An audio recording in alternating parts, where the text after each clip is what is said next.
Good afternoon, everyone. Phil Simons here with Columbia Grain and your weekly grain market recap. Well, it's hard to believe, but corn and soybean harvest is really right around the corner. So with that, Thomas Leahy, your freight manager, corn and soybean guru, is going to give us a little bit of a rundown in terms of what's going on in the world around us. So Thomas, what are you seeing right now in terms of freight movement and just generalities for corn and soybeans? Yeah, freight movement right now is decent. We don't have the volumes to really sustain a full program right now. So freight's been trading at negative values here in the secondary market for the last 3 or 4 weeks or more, 200 to 250 under per car, which just signifies a really weak market demand wise. There's no corn program right now. There's no bean program until we get to harvest. There's a little bit of wheat here and there around the edges as wheat harvest picks up. But overall, it's pretty quiet.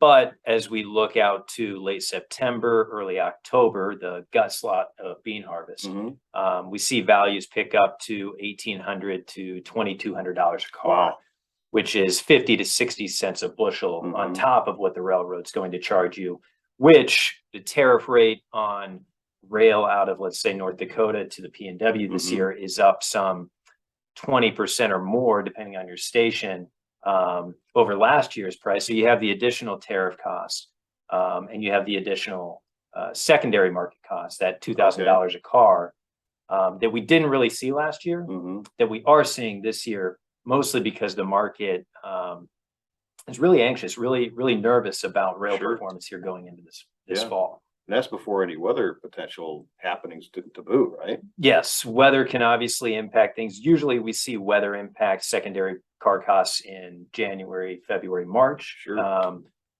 Typically don't see a ton of that in October, November. We did see it last year in December when the polar vortex hit and it was 20 below. Well, that's right. Now, I don't think we'll see any serious weather impacts in September, October, but we will potentially see labor issues. There's a potential strike looming down the road for transportation workers on the railroads, and you have just a general anxiety about the level of crew bases for each of the railroads operating out here. And that seems to be really the common theme, no matter what industry that you're in right now, which is coming up with the amount of labor to help actually keep the wheels in the bus or the wheels in the train moving. Yeah, absolutely.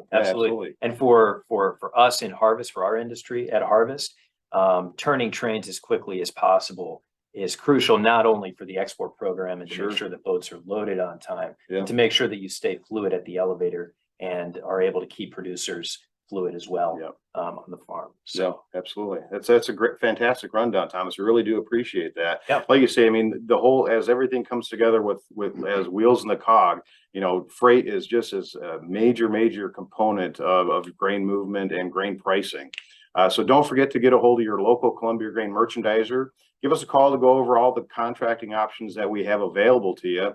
And really right now, the November 23 beans keep catching my eye, especially at the current closes where we closed today, which was at 1341 for November 23 beans. Really does look like a good place to start scaling into some new crop sales out there, at least putting some open orders out there just to get something working for you. And remember, if you can drink it, don't trade it. Have a great weekend, everybody, and we'll talk with you next week.